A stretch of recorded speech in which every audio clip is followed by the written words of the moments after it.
So one of the questions I get a lot is, what if you're doing no contact and the person you're in no contact with, your ex, is somebody that won't let you?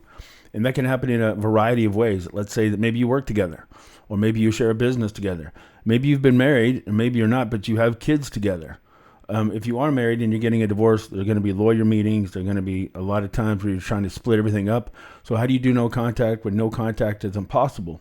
And then another option is maybe you don't have a shared friend group or a business or kids, but they just keep reaching out to you. They keep reaching out to you enough to stay in their orbit, but they're not really closing the gap. So you're not really getting back to where you were or where you want to be. So what do? How do you hold on to no contact? And I will say at the beginning of this particular situation that I'm talking about can be so situation dependent. No situation is going to be identical to another, but when it involves breaking no contact, then that situation can be even more specific. So I do coaching calls one-on-one at dotheyloveme.com. Let me know if you want to discuss it, because if what I'm about to cover doesn't fit you, you might want to get more details. You might want to get input just on your specific situation. All right, having said all that, diving right in. Look at the principle of no contact. It's based on evidence that's been shown in human nature. We're not nearly as logical as we think. We actually make decisions based on ego, based on fear of loss, based on fear of regret, and we're just more emotionally impacted than we think. And you can kind of know this yourself, because if you're watching this video, there's a good chance that you have an ex that you're trying to get back. Well, that ex let you know that they don't want to be with you.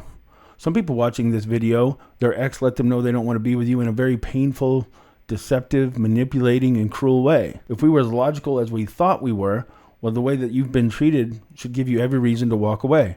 But because we're not as logical as we like to convince ourselves that we are, the very fact that somebody actually lowered you in value, maybe deceived you and really wounded you, did that actually kill your attraction to them? No. Now, you might beat yourself up for it. You might think of yourself as weak or silly or foolish. And women especially will articulate that. I don't know what's wrong with me. I think I'm a fool. I think I'm being silly. No, you're not. A lot of times that's just evidence that you're an authentic, loving, empathetic, sincere, emotionally functional person. As illogical as it might sound, when somebody that we love stops treating us with love, it doesn't just turn off the circuits for us.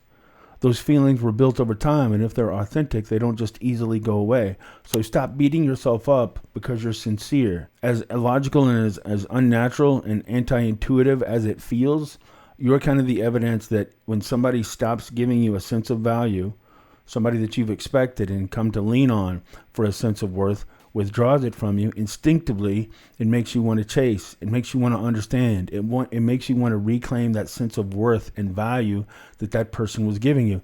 A lot of times we don't just miss the person that we love.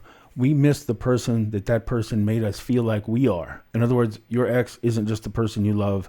It's just that when you were with them, you felt like the strongest. You felt like the best version of you. You might have even felt unstoppable when they were by your side.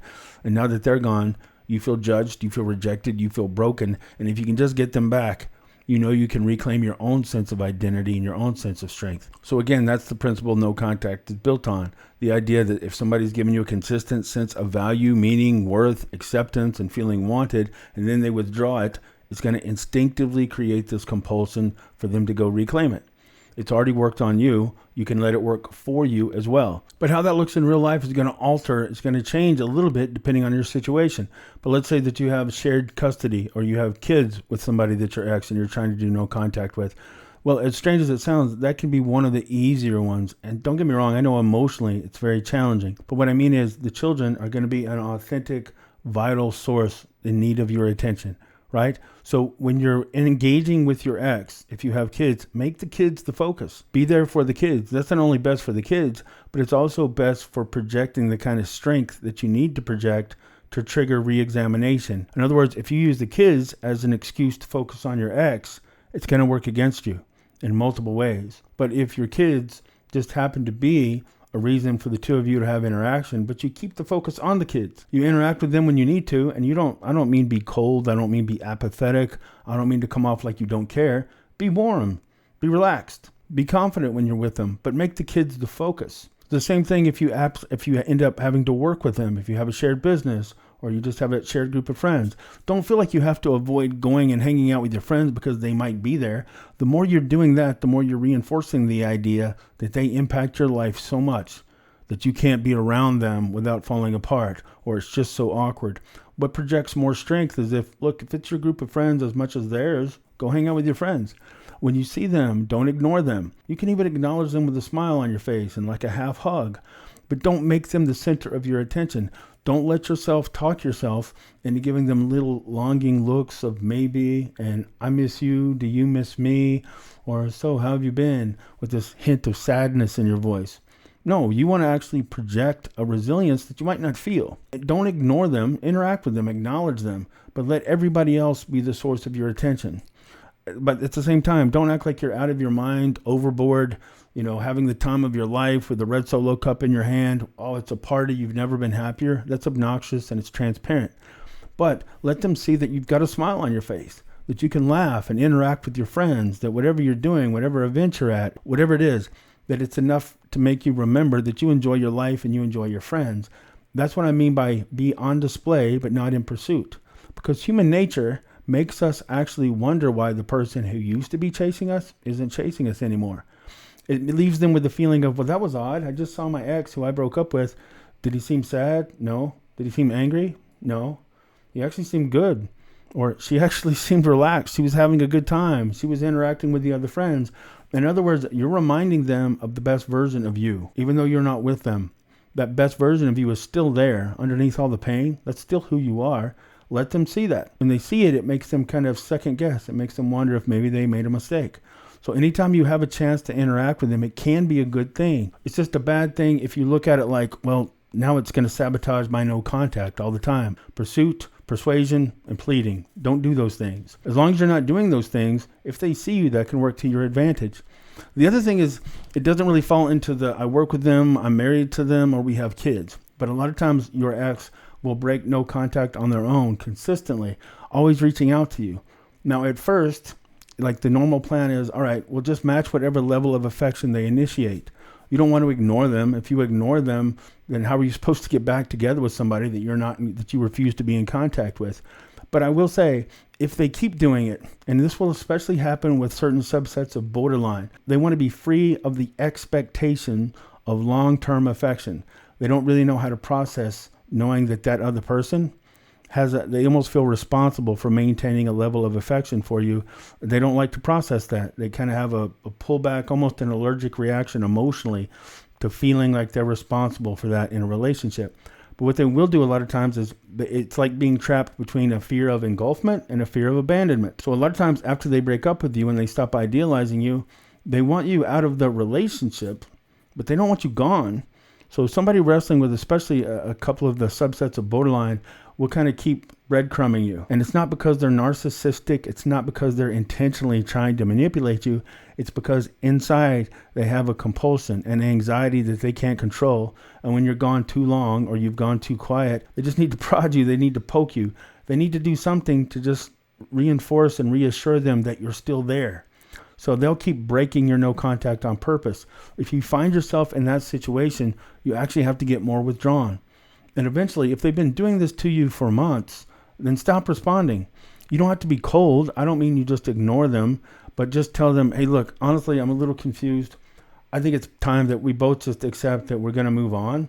And just having this light, consistent, but not serious contact, it's probably too confusing for both of us.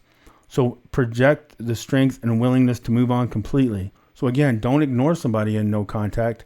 But if they keep doing this to you for weeks and months, just reaching out to you enough to give you faint hope, but never letting you get closer, that's not an accident. A lot of times it's a compulsion. They want to know you're close enough to not be gone forever, just in case they change their mind, but they're never really confident and positive enough to let you all the way back in.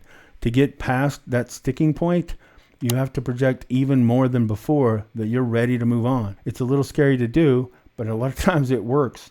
And even more than before, it shows them that you are strong enough. You are worthy of them. You are capable of living without them, which triggers a real fear of loss, a real sense of maybe no, somebody's gone forever, which can a lot of times snap them out of it and make them come back at you even more than they did before. And so radio silence can fit right into that. Radio silence is obviously when they don't see you, they don't hear from you, they don't know what you're doing, they don't have any kind of peek into your life, and it can trigger a very natural a hyper analysis of what happened to you. In other words, it can make them get fixated on where you are. Why haven't they heard from you? Who are you with? What are you doing? Are you doing better? Are you doing worse?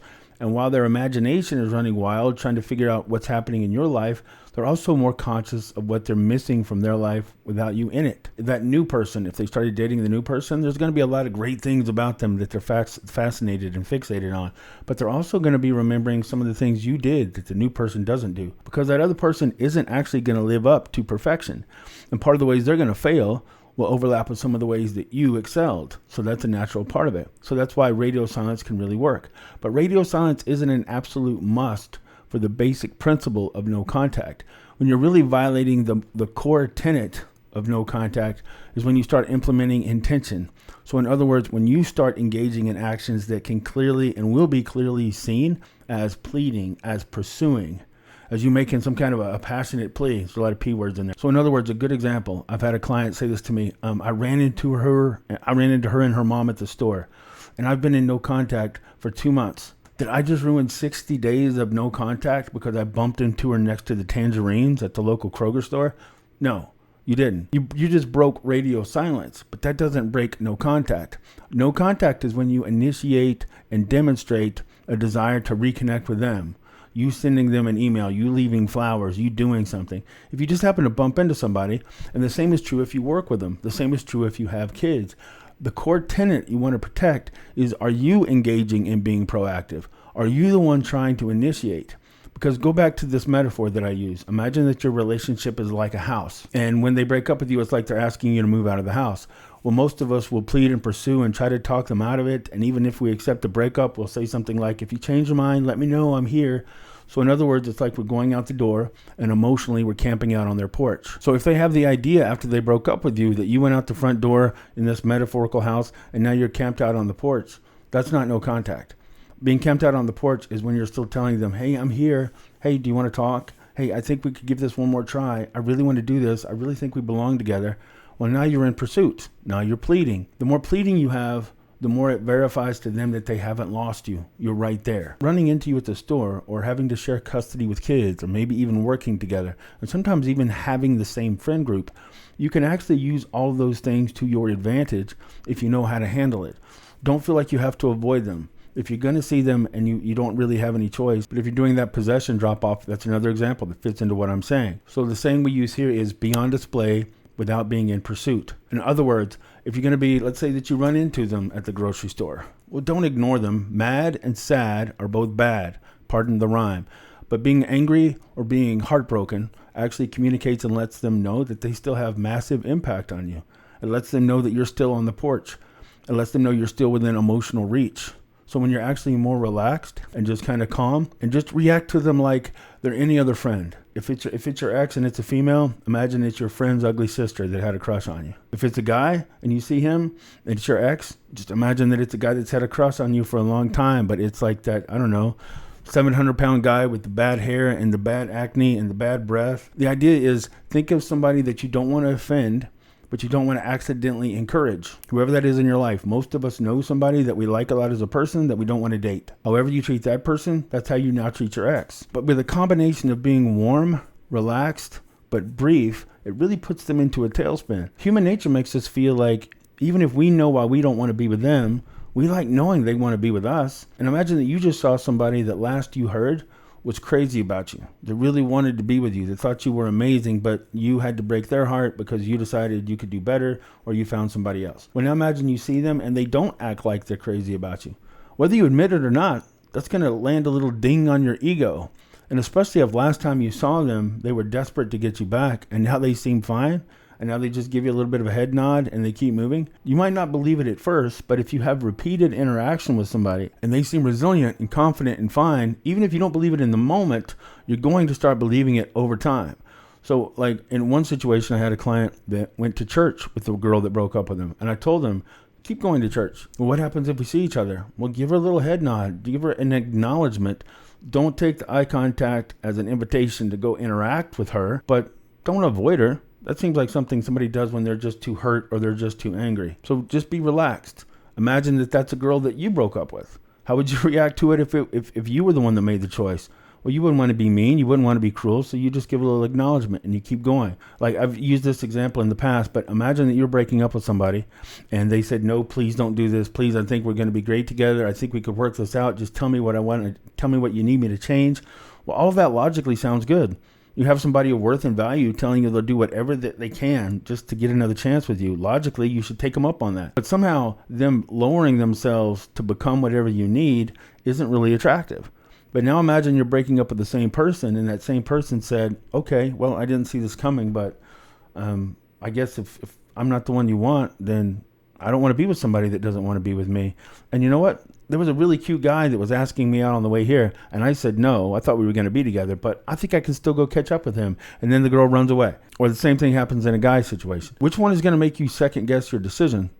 If you're breaking up with somebody and they're begging you and pleading with you, trying to get you to change your mind, or the one who takes the breakup and says, hey, you know what? Somebody else is already interested and they take off. It's the second one. So it's the same thing.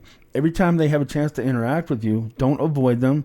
Don't feel like you just broke no contact. You didn't, unless you use that opportunity to make another plea and to engage in pursuit. You're still in no contact. It's just what they call modified or strategic or smart no contact, but you're still in no contact. It's just altered a little bit. As a matter of fact, if you can use that stage to project that you're actually not only capable of being content, but actually moving on, which can be a scary thing. But a lot of times I'll tell somebody, look, if you're doing that drop off or that exchange, limit it to 15 minutes. When you see them, be like, oh, hey, you're looking really good. All right, good to see you. Be warm. Give them a little side hug. But about 15 minutes into it, say, hey, it's been good talking to you. I got to go. I got some people waiting on me. But, hey, you take care of yourself. Do you know what a tailspin that puts them in a lot of times? Because, wait a minute, they thought you were going to use this as an opportunity to try to reconnect.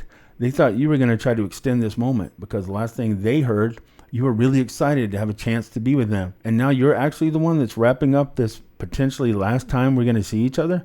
And you're showing the strength to say, hey, I already have plans. Take care of yourself. By the way, you look great.